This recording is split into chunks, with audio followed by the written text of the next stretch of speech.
সরকারি প্রাথমিক বিদ্যালয়ের একজন সাধারণ শিক্ষক ছিলেন অরুণ। তার কাছে না কোনো উঁচু পদ ছিল, না কোনো প্রচুর আয়। তার প্রকৃত ধন ছিল অটল সততা, নিরহংকার জীবনযাপন এবং সদা শান্ত স্নিগ্ধ স্বভাব।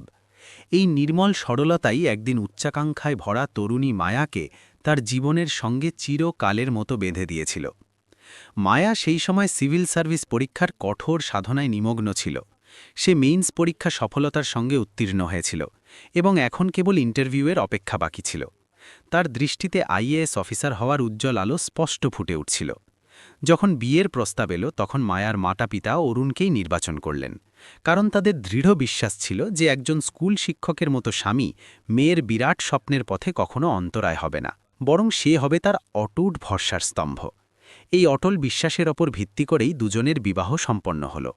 বিবাহের পর অরুণ নিজেকে কেবল স্বামী হিসেবে নয়, একজন প্রকৃত সহচর হিসেবে প্রতিষ্ঠিত করলেন।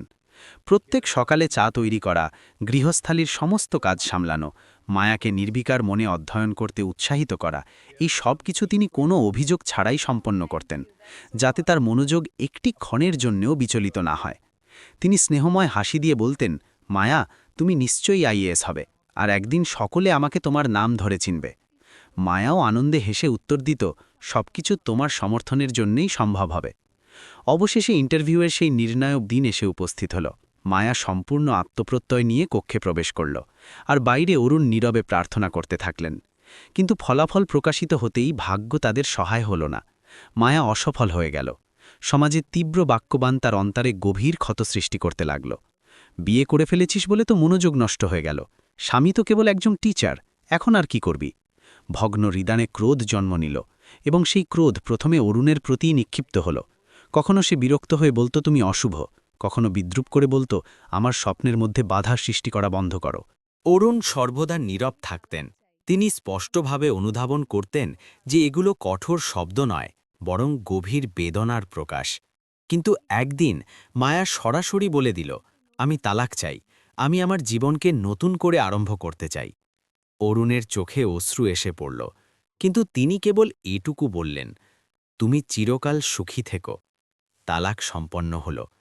মায়া মহানগরের দিকে চলে গেল, আর অরুণ নিঃসঙ্গতার গভীর নীরবতায় নিমজ্জিত হলেন। পূর্ণ ৩ বছর পর মায়া অক্লান্ত পরিশ্রম করে আইএএস হওয়ার স্বপ্ন বাস্তবায়িত করল। ভাগ্যের বিচিত্র পরিহাস লক্ষ্য করুন, তার প্রথম নিয়োগ ঠিক সেই জেলাতেই হল যেখানে অরুণ শিশুদের শিক্ষা দিতেন। নদীন আইএএস অফিসারের মুখমণ্ডলে অপূর্ব আত্মবিশ্বাস প্রকাশ পাচ্ছিল, কিন্তু হৃদয়ের কোনো গোপন কোণে অরুণের শান্ত স্মৃতি এখনও অটুট ছিল। তাকে জেলার বিদ্যালয়সমূহের পরিদর্শনের দায়িত্ব অর্পিত হল। প্রথম পরিদর্শন ছিল ঠিক সেই বিদ্যালয়েরই যেখানে অরুণ কর্মরত ছিলেন। গাড়ি যেই প্রধান তোরণে থামল, শিশুরা উৎসাহে ফিসফিস করে উঠল, নতুন আইএএস ম্যাডাম এসে পৌঁছেছেন। ঠিক সেই ক্ষণে শ্রেণীকক্ষে অরুণ ব্ল্যাকবোর্ডের সামনে দাঁড়িয়ে শিশুদের সেই পুরাতন সরলতা ও স্নেহ নিয়ে বিজ্ঞান শিক্ষা দিচ্ছিলেন, যেন কালের প্রবাহ কিছুই পরিবর্তন করেনি। এখানে কোন অংশটি সবচেয়ে কঠিন মনে হচ্ছে? অরুণ একটি ক্ষুদ্র শিশুর কাছে ঝুঁকে স্নেহভরে জিজ্ঞাসা করলেন। স্যার, এই অংশটা, শিশুটি ভয় মিশ্রিত স্বরে বলল। অরুণ হেসে বললেন, ভয় করো না, ধীরে ধীরে বুঝে নাও। বিজ্ঞান হোক বা জীবনের যে কোনো জটিলতা, সব কিছুই ধীরে ধীরে সহজ হয়ে যায়। তখনই দ্বার দেশে কেউ সম্মানসূচক স্বরে বলল, মহোদয়া, এই তো অরুণ স্যার। সমগ্র শ্রেণী ঘুরে তাকাল। অরুণও পশ্চাতে ফিরে দৃষ্টিপাত করলেন। দ্বারে উজ্জ্বল আইএএস ব্যাজ, পরিচ্ছন্ন সাদা শাড়ি পরিহিত এবং ৩ বছর পূর্বে পরিত্যাগ করে চলে যাওয়া স্ত্রী মায়া দাঁড়িয়েছিল। এক্ষণের জন্য অরুণ প্রস্তরবৎ হয়ে গেলেন। তার মুখমণ্ডল কঠিন হল না, বরং আরও অধিক শান্ত হয়ে গেল, যেন তিনি অন্তর থেকে নিজেকে সম্পূর্ণ সংযত করে নিয়েছেন। মায়া ফাইলের প্রতি দৃষ্টি রেখে বলল, আপনি অরুণ সিং, বিদ্যালয়ের জ্যেষ্ঠ শিক্ষক? অরুণ সেই প্রাচীন বিনয়ী ও শান্ত কণ্ঠে উত্তর দিলেন, জি ম্যাডাম। এই সাধারণ ম্যাডাম শব্দটি মায়ার হৃদয়ে প্রচণ্ড আঘাতের মতো লাগল। কোনোদিন এই অরুণই তাকে স্নেহ করে মায়া বলে সম্বোধন করতেন। আজ পদমর্যাদার ব্যবধান এবং আনুষ্ঠানিকতা দুটিই তার স্বরে সুস্পষ্ট শোনা যাচ্ছিল। পরিদর্শন আরম্ভ হল। মায়া প্রত্যেক ফাইল, রেজিস্টার, খাতা যত্ন সহকারে পরীক্ষা করছিল। শিশুরা এবং কর্মীরা আইএএস অফিসারের সম্মুখে সম্পূর্ণ নিয়ন্ত্রিত ও শৃঙ্খলাপরায়ণ হয়ে দাঁড়িয়েছিল। কিন্তু মায়ার প্রকৃত দৃষ্টি ফাইলের অপেক্ষা অরুণের আচরণের প্রতি অধিক ছিল। তিনি কত স্বাভাবিকভাবে শিশুদের বোঝাচ্ছিলেন, কত আপনত্ব নিয়ে শিক্ষা দিচ্ছিলেন। হঠাৎ একটি শিশু সাহস সঞ্চয় করে বলে উঠল, ম্যাডাম, অরুণ স্যার তো আমাদের প্রকৃত নায়ক, উনি না থাকলে আমরা কখনো পড়াশোনা করতে পারতাম না। মায়া এক মুহূর্ত স্থির হয়ে গেল। শিশুর কণ্ঠে এত গভীর বিশ্বাস, এত অটল শ্রদ্ধা, আর তা পার সেই স্বামীর প্রতি। পরিদর্শন সমাপ্ত হলে মায়া জিজ্ঞাসা করল, বিদ্যালয়ে কর্মী সংকট, সুবিধাও অত্যন্ত সীমিত, তবুও আপনি কখনো অভিযোগ করেন না কেন? অরুণ শান্ত কিন্তু দৃঢ় কণ্ঠে বললেন, ম্যাডাম, অভিযোগে সময় নষ্ট হয়। শিশুদের শিক্ষাদান থেকে তাদের ভবিষ্যৎ নির্মিত হয়। এই একটি বাক্য মায়ার অন্তরে গভীরভাবে কিছু ভেঙে দিল। সে বাহিরে নির্গত হল, কিন্তু অরুণকে শিশুদের সঙ্গে দেখে তার মনে বারংবার একটি প্রশ্ন অনুরণিত হচ্ছিল। আমি কি এই নিষ্কলঙ্ক মানুষটিকে অশুভ বলেছিলাম? সেই রাত্রে আইএএস বাংলোয় একাকী উপবিষ্ট মায়া দীর্ঘক্ষণ চিন্তামগ্ন হয়ে রইল। বাহ্যত সে কঠোর ও দৃঢ় অফিসার মনে হচ্ছিল, কিন্তু অন্তরে সে সম্পূর্ণ ভগ্নপ্রায় মানুষে পরিণত হয়েছিল। সম্ভবত প্রথমবার তার অহংকার তার সাফল্যের চেয়েও বৃহত্তর মনে হচ্ছিল না। সে নিজেকে বারবার বলছিল, যে মানুষটি আমার প্রত্যেক প্রভাত সামলেছে, প্রত্যেক পদক্ষেপে উৎসাহ দিয়েছে, তাকেই আমি অশুভ বলে পরিত্যাগ করেছি। তার হৃদয় অত্যন্ত ভারাক্রান্ত হয়ে উঠছিল, শ্বাস ভারী অনুভূত হচ্ছিল, এবং মন নিজস্ব ভ্রান্তির ভারে ধীরে ধীরে নিষ্পেষিত হচ্ছিল। পরবর্তী প্রভাতে জেলার বৃহৎ সভাকক্ষে বিদ্যালয়সমূহের পর্যালোচনা সভা অনুষ্ঠিত হচ্ছিল। মায়া প্রধান আসনে উপবিষ্ট ছিল, আর অরুণ সেই সভাকক্ষের এক কোণে নীরবে নোট গ্রহণ করছিলেন। মায়া তার প্রতি দৃষ্টিপাত করল। তিনি সম্পূর্ণ স্বাভাবিক প্রতীয়মান হচ্ছিলেন, যেন তার জীবনে না কোনো আইএএস অফিসারের অস্তিত্ব রয়েছে, না কোনো প্রাচীন সম্পর্ক, কেবল নিজস্ব কর্তব্য এবং শিশুদের ভবিষ্যৎ। সভা সমাপ্ত হল। সকলে বাহিরে নির্গমন করছিল, কিন্তু মায়ার হৃদয় তাকে থামাতে বাধ্য করছিল। অরুণ, 1 মিনিট অপেক্ষা করুন, সে ধীর কিন্তু দৃঢ় স্বরে বলল। অরুণ থেমে গেলেন। জি ম্যাডাম। মায়া সম্পূর্ণ আনুষ্ঠানিকতা সহকারে বলল, গতকালের পরিদর্শন অত্যন্ত সুন্দর হয়েছে, আপনি অসাধারণ কাজ করছেন। অরুণ কেবল মস্তক অবনত করে বললেন, ধন্যবাদ ম্যাডাম। এই ক্ষণটি মায়াকে গভীরভাবে বিদ্ধ করল। কোনোদিন এই মানুষটি তাকে হাসিয়ে সকল দুরূহ বোঝাতেন। আজ সেই একই ব্যক্তি সাধারণ সরকারি কর্মচারীর ন্যায় তার সম্মুখে দণ্ডায়মান। পরদিন মায়া কোনো পূর্বাভাস ছাড়াই অরুণের বিদ্যালয়ে পুনরায় গমন করল। বিদ্যালয়ের বাহিরে কয়েকজন গ্রামবাসিনী মহিলা উপবিষ্ট ছিলেন। তারা মায়াকে তৎক্ষণাৎ চিনতে পারলেন। ম্যাডাম, ভিতরে আসুন। অরুণবাবু ক্লাস সমাপ্তির পরেও শিশুদের বিনামূল্যে অতিরিক্ত শিক্ষা প্রদান করেন, একজন মহিলা উৎসাহপূর্ণ স্বরে বললেন। বিনামূল্যে? মায়া বিস্মিত হল। অন্য একজন বললেন, হ্যাঁ ম্যাডাম, দরিদ্র শিশুদের জন্য নিজের পকেট থেকে বই খাতাও ক্রয় করে নিয়ে আসেন। অত্যন্ত উদার হৃদয়ের মানুষ। মায়া অভ্যন্তরে প্রবেশ করল। অরুণ মেঝেতে উপবিষ্ট হয়ে 4টি শিশুকে একাগ্রচিত্তে শিক্ষা দিচ্ছিলেন। তাদের মধ্যে একটি ক্ষুদ্র কন্যা বলল, স্যার, আপনি না থাকলে আমরা ভবিষ্যতে কিভাবে অধ্যয়ন করব? অরুণ স্নেহ ভরে হেসে বললেন, তোমরা এগিয়ে গেলে আমি বুঝব যে আমিও সফল হয়েছি। মায়ার কণ্ঠে একটি দলা আটকে গেল। এই সেই অরুণ, যাকে সে অশুভ বলে পরিত্যাগ করেছিল। অতিরিক্ত শ্রেণী সমাপ্ত হল। শিশুরা আনন্দে চলে গেল। অরুণ উঠতে যাচ্ছিলেন, তখনই মায়া অগ্রসর হল। আপনি এসব এত পরিশ্রম কেন করেন? তার স্বরে এখন কঠোরতা নেই, কেবল অস্থিরতা এবং কৌতূহল। অরুণ শান্ত কিন্তু গভীর স্বরে বললেন, কারণ এই শিশুদের এর অত্যন্ত প্রয়োজন ম্যাডাম। আমার বেতন অধিক নয়, কিন্তু আমার বিশ্বাস অত্যন্ত বৃহৎ। উত্তম শিক্ষা কারো সমগ্র ভাগ্য পরিবর্তন করে দিতে সক্ষম। মায়ার কণ্ঠ সম্পূর্ণ রুদ্ধ হয়ে গেল। সে মনে মনে চাইছিল যে অরুণ কিছু বলুন, অভিযোগ করুন, অন্তত একবার বলুন তুমি ভুল করেছিলে। কিন্তু অরুণের মুখে না কোনো প্রশ্ন, না কোনো অভিযোগ, কেবল সেই প্রাচীন সরলতা এবং শান্তি। সে নীরবে বাহিরে নির্গত হল। সেই দিন আইএএস বাংলায় সমস্ত সুযোগ সুবিধা উপস্থিত ছিল। কর্মী, নিরাপত্তা, আরাম, কিন্তু অন্তরে এক অদ্ভুত শূন্যতা ঘিরে ধরেছিল। মায়া দর্পণের সম্মুখে দাঁড়িয়ে নিজেকে নিরীক্ষণ করে ধীরে ধীরে বলল, অরুণের সেই সরলতা থেকে আমি কিভাবে এত দূরে সরে এসেছি। আমি তাকে কেন দোষারোপ করেছিলাম, যেখানে সমস্ত ভ্রান্তি আমার ত্বরা এবং অধৈর্যের ছিল। চোখ অশ্রুসিক্ত হয়ে উঠল। সে প্রথমবার সম্পূর্ণ ভগ্ন হল, আইএএস হওয়ার আনন্দে নয়, বরং এত উত্তম একজন মানুষকে চিরতরে হারানোর বেদনায়। কয়েকদিন পর জেলায় একটি বিশাল অনুষ্ঠান আয়োজিত হল, সর্বোত্তম শিক্ষক সম্মান সমারোহ। জেলা অধিকারী ঘোষণা করলেন, নবীন আইএএস ম্যাডাম স্বয়ং সিদ্ধান্ত গ্রহণ করবেন এবার কোন শিক্ষককে সম্মান প্রদান করা হবে। নামের দীর্ঘ তালিকা সম্মুখে ছিল, ডজনখানেক যোগ্য শিক্ষক, কিন্তু মায়ার দৃষ্টি কেবল একটি নামে স্থির হয়ে গেল, অরুণ সিং। তার হস্ত কম্পিত হচ্ছিল, হৃদয় প্রচণ্ড বেগে স্পন্দিত হচ্ছিল। এই সিদ্ধান্ত কেবল প্রশাসনিক ছিল না, এটা তার ভগ্ন অতীতকে বর্তমানের সঙ্গে সংযোজনের প্রথম দৃঢ় সোপান ছিল। সেই রাত্রে মায়া দীর্ঘক্ষণ সিদ্ধান্ত গ্রহণ করতে পারছিল না। অরুণকে সম্মান প্রদান কেবল একটি পুরস্কার নয়, এটা স্বীকার করা যে সে স্বয়ং ভ্রান্ত ছিল, অত্যধিক ভ্রান্ত। কিন্তু সত্য থেকে আর কতকাল মুখ ফিরিয়ে থাকা সম্ভব? সে ধীরে ধীরে ফাইলে স্বাক্ষর করে দিল। সেই স্বাক্ষরের সঙ্গে যেন তার হৃদয়ের ৩ বছর ধরে সঞ্চিত ভারী ভার একটু লাঘব হয়ে গেল। কাগজে এটা কেবল একটি সম্মানের সিদ্ধান্ত ছিল, কিন্তু তার আত্মায় এটা একটি মহান স্বীকারোক্তি। হ্যাঁ, আমি ভুল করেছিলাম। অনুষ্ঠানের দিন উপস্থিত হল। জেলা সদরের বিশাল সভাকক্ষ পুষ্পমাল্য ও রঙিন সজ্জায় পরিপূর্ণ হয়ে উঠেছিল। চারিদিকে শিক্ষক, অফিসার, শিশু, অভিভাবক এবং সংবাদ মাধ্যমের ভিড়। মঞ্চে আইএএস মায়া প্রধান অতিথিরূপে উপবিষ্ট ছিল। সাদা কুর্তা, হালকা শাড়ি, মুখে অফিসারের দীপ্তি, কিন্তু অন্তরে ঝড় উঠছিল।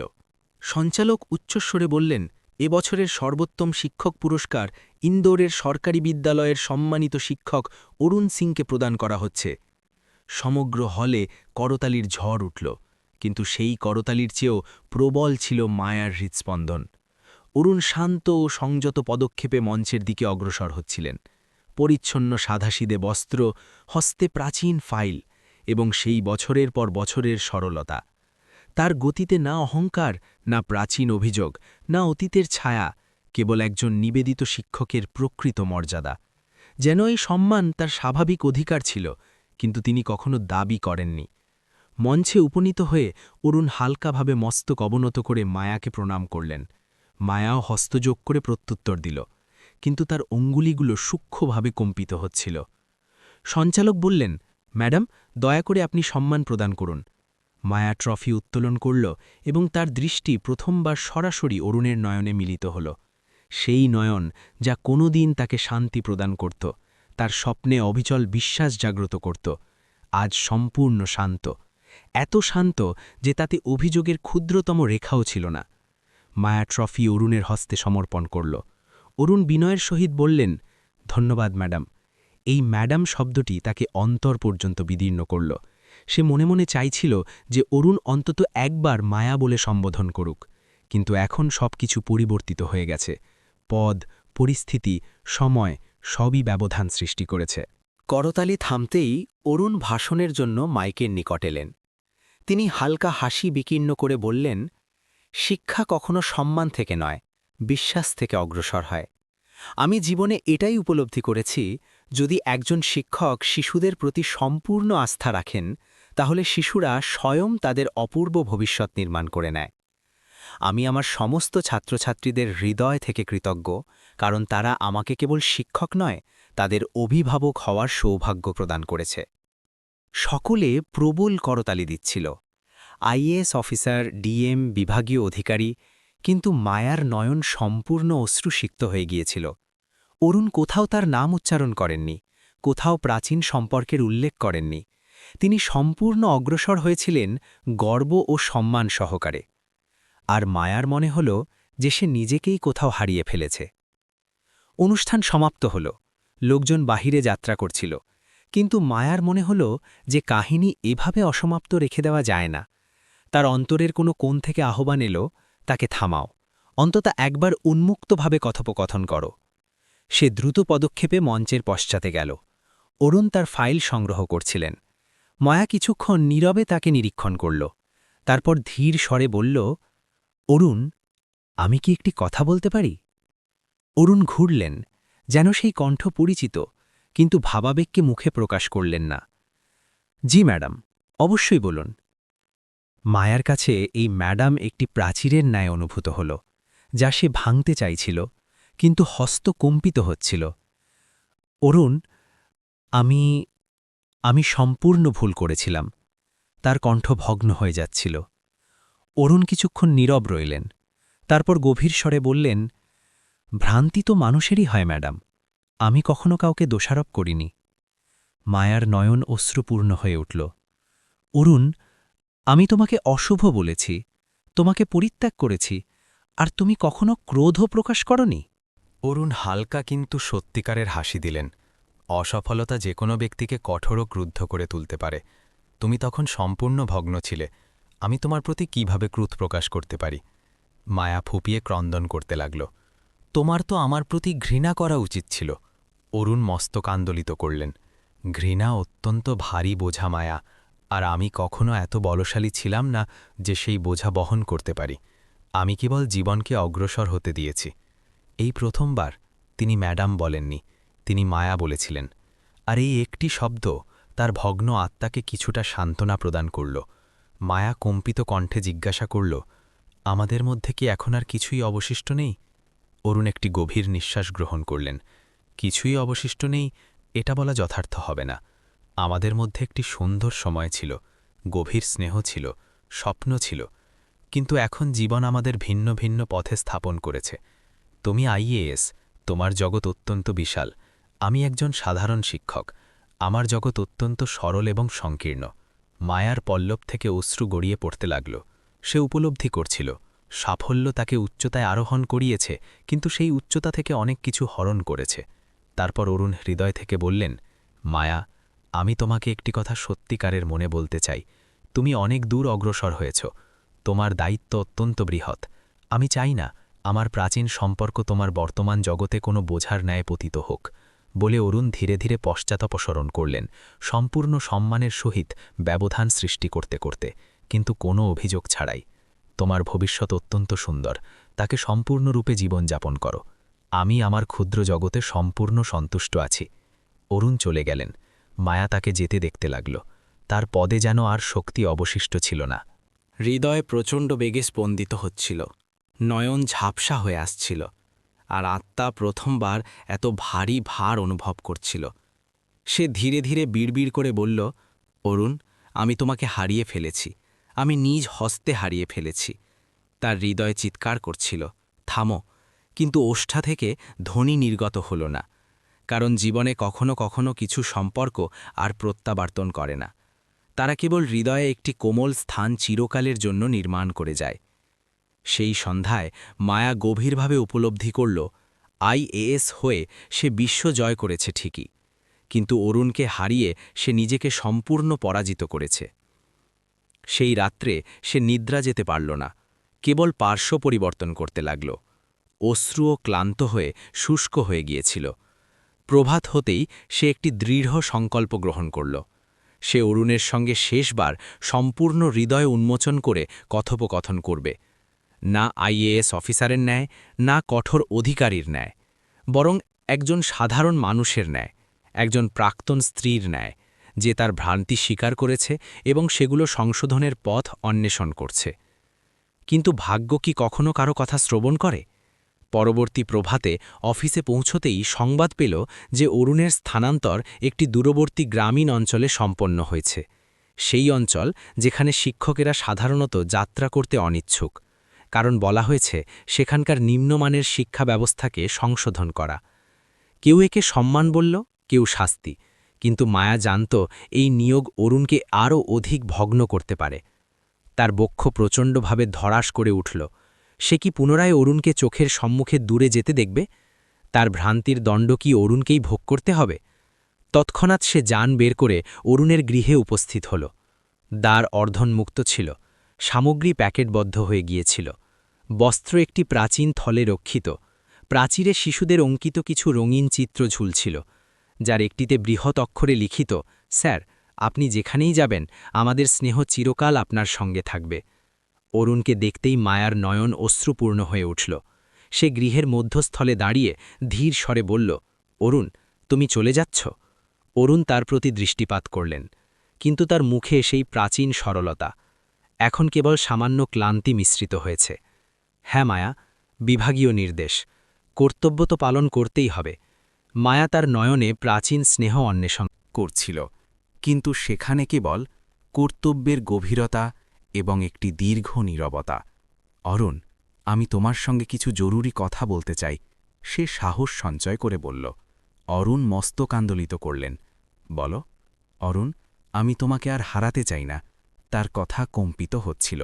তুমি আমার কাছে কেবল অতীত নও, তুমি আমার সমগ্র জীবন। আমি অত্যন্ত বৃহৎ ভ্রান্তি করেছি, কিন্তু এখন আমি সেগুলো থেকে পলায়ন করতে চাই না। অরুণ নীরব রইলেন। মায়া তার নিকটবর্তী হল এবং প্রথমবার আইএএসের সমস্ত অহংকার তার চরণতলে ধূলিসাৎ হয়ে গেল। অরুণ, আমি তোমার কাছে সত্যিকারের হৃদয় থেকে ক্ষমা প্রার্থনা করছি। তুমি আমার কাছে কখনো অশুভ ছিলে না। তুমি তো আমার জীবনের সর্বাধিক সুন্দর এবং মূল্যবান অংশ ছিলে। অরুণের নয়নও অশ্রুসিক্ত হয়ে উঠল, কিন্তু তিনি নিজেকে সংযত রাখলেন। মায়া, আমি তোমার ক্ষমা কখনো অস্বীকার করতে পারি না। ক্ষমা বোঝা নয়, একটি মহান স্বস্তি। কিন্তু এখন জীবন অনেক দূর অগ্রসর হয়েছে। আমি চাই না আমার প্রত্যাবর্তন তোমার সিদ্ধান্তসমূহকে আরও জটিল করে তুলুক। মায়া অরুণের হস্ত দৃঢ়ভাবে গ্রহণ করল। সমস্ত জটিলতা আমার অন্তরে ছিল অরুণ, তোমার মধ্যে কখনো ছিল না। তুমি তো সর্বদা আমার সঙ্গে ছিলে, যখন আমি অধ্যয়ন করতাম, যখন ক্রন্দন করতাম, যখন পতিত হতাম, আর যখন আমি সম্পূর্ণ ছিন্ন ভিন্ন হয়ে গিয়েছিলাম, তখনও তুমি আমাকে দোষারোপ করনি। অনুগ্রহ করে আমাকে শেষ একটি সুযোগ প্রদান করো, যাতে আমি আমার সমস্ত ভ্রান্তি সংশোধন করতে পারি। অরুণ তার প্রতি গভীর দৃষ্টিপাত করলেন। ৩ বছরের ব্যবধান তার নয়নে স্পষ্ট প্রতিভাত হচ্ছিল। তিনিও ধীরে ধীরে দুর্বল হয়ে পড়ছিলেন, কিন্তু ভয়ও ছিল। এই সম্পর্ক কি পুনরায় ভগ্ন হবে? পুনরায় কোনো ছায়া মধ্যে আসবে? কিছু দীর্ঘক্ষণ পর তিনি ধীরে বললেন, মায়া, তুমি আইএএস, তোমার জগৎ অত্যন্ত বিশাল এবং দায়িত্বপূর্ণ। আমি একটি ক্ষুদ্র শিক্ষক, আমার জগৎ অত্যন্ত সরল এবং সীমাবদ্ধ। মায়া তার হস্ত আরও দৃঢ়ভাবে গ্রহণ করল। তাহলে চলো একত্রে একটি নতুন জগৎ নির্মাণ করি অরুণ, যা সরলও হবে, সুন্দরও হবে এবং সর্বোপরি সত্য এবং দৃঢ়ও হবে। তার কথায় এত গভীর সত্য ছিল যে অরুণের হৃদয় সম্পূর্ণ গলিত হয়ে গেল। ঠিক সেই ক্ষণে বাহির থেকে একটি শিশু দৌড়ে এলো। স্যার, আপনার স্থানান্তর বাতিল হয়ে গেছে। উপর থেকে তাৎক্ষণিক নতুন নির্দেশ এসেছে। আপনাকে এখানেই অবস্থান করতে হবে। অরুণ বিস্মিত হয়ে গেলেন। কি বিষয়? কিন্তু কেন? শিশুটি আনন্দে চিৎকার করে বলল, লোকে বলছে অরুণ স্যারের ন্যায় নিবিড়িত শিক্ষক অত্যন্ত দুর্লভ, তাকে দূরে প্রেরণ করা হবে না। অরুণ কাগজ দেখলেন, মায়াও পাঠ করল। নির্দেশে স্পষ্ট লিখিত, শিক্ষণ ক্ষেত্রে অসাধারণ এবং ব্যতিক্রমী অবদানের জন্য শ্রী অরুণ সিংয়ের স্থানান্তর স্থগিত করা হল। শিশুটি চলে যাওয়ার পর অরুণ মায়ার প্রতি দৃষ্টিপাত করলেন। এখন তার নয়নে ভয় নেই, কেবল একটি গভীর, মধুর এবং প্রাচীন আপনত্ব প্রত্যাবর্তিত হয়েছে। তুমি এসব করেছ তাই না? তিনি হেসে জিজ্ঞাসা করলেন। মায়াও হাসি বিকীর্ণ করল। না অরুণ, এসব তোমার নিজস্ব সদ্গুণ এবং নিষ্ঠা করেছে। আমি তো কেবল সত্যকে তার যথাযথ স্থানে পৌঁছে দিতে সামান্য সহায়তা করেছি। অরুণের মুখে ৩ বছর পর প্রথমবার একটি সত্যিকারের গভীর হাসি প্রস্ফুটিত হল। মায়া ধীরে বলল, অরুণ, আমরা কি পুনরায় একটি নতুন আরম্ভ করতে পারি? এবার অরুণ ম্যাডাম বললেন না। তিনি মায়ার হস্ত স্নেহভরে গ্রহণ করে বললেন, হ্যাঁ মায়া, আমরা একেবারে নতুন আরম্ভ করব। এবার না ভয় থাকবে, না কোনো ভুল বোঝাবুঝি হবে এবং না কখনো ব্যবধান আসবে। কয়েক মাস পর দুজনের পুনরায় বিবাহ সম্পন্ন হল। অত্যন্ত সরল, সাদাসিদে কিন্তু হৃদয়স্পর্শী সুন্দর বিবাহ। আইএএস অফিসের সঙ্গে বিদ্যালয়ের প্রিয় শিশুরা এলো, গ্রামের মহিলারা এলো, সকলে আনন্দিত যে সত্যিকারের স্নেহ দীর্ঘ বিচ্ছেদ এবং সংগ্রামের পর পুনরায় নিজস্ব গৃহ লাভ করেছে। 1 বছর পর তাদের গৃহে একটি সুন্দরী কন্যা জন্মগ্রহণ করল। অরুণ তাকে ক্রোড়ে নিয়ে স্নেহভরে বলতেন, তোমার মাতা আইএএস, কিন্তু তোমার পিতা কেবল শিক্ষক নয়, তোমাদের দুজনের প্রথম এবং সর্বাধিক প্রিয় ছাত্র। মায়া হেসে উত্তর দিত, আর আমার দুটি জগৎ, তুমি এবং আমাদের ক্ষুদ্র পরী, এখন আমার সমস্ত স্বপ্নের চেয়ে অনেক অধিক সুন্দর এবং পরিপূর্ণ। আজও অরুণ শিশুদের সম্পূর্ণ একাগ্রতা নিয়ে শিক্ষা দেন। মায়া জেলার দায়িত্ব যথাযথভাবে পালন করেন এবং প্রত্যেক সন্ধ্যায় দুজনে ক্ষুদ্র কন্যাকে নিয়ে ছাদে উপবিষ্ট হয়ে উষ্ণ চায়ের চুমুক দেন। ভাগ্য একসময় তাদের দূরে সরিয়ে দিয়েছিল, কিন্তু সত্যিকারের এবং নিঃস্বার্থ স্নেহ পুনরায় মিলিত করেছে। আর এবার তাদের জগৎ কখনো ভগ্ন হবে না, কারণ দুজনেই গভীরভাবে শিক্ষা লাভ করেছে। অহংকার সম্পর্ককে চূর্ণ বিচূর্ণ করে দেয়, কিন্তু সরলতা, বোঝাপড়া এবং ক্ষমা সেগুলোকে দৃঢ়ভাবে সংযুক্ত করে।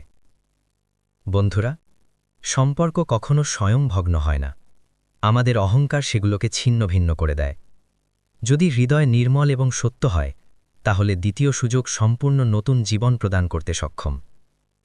তোমাদের কি মনে হয়, ভগ্ন সম্পর্ককে দ্বিতীয় সুযোগ প্রদান করা উচিত নাকি ব্যবধানই সর্বোত্তম পথ? কমেন্টে অবশ্যই তোমাদের মতামত জানাও। আর যদি এই কাহিনী তোমাদের হৃদয় স্পর্শ করে থাকে, তাহলে ভিডিওতে লাইক করো, চ্যানেলকে সাবস্ক্রাইব করো, আর কমেন্টে তোমাদের গ্রাম বা শহর লিখে জানাও যে তোমরা এই আবেগময় কাহিনীটা কোথা থেকে দেখছ, শুনছ। পরবর্তী হৃদয়স্পর্শী কাহিনীতে পুনরায় সাক্ষাৎ হবে।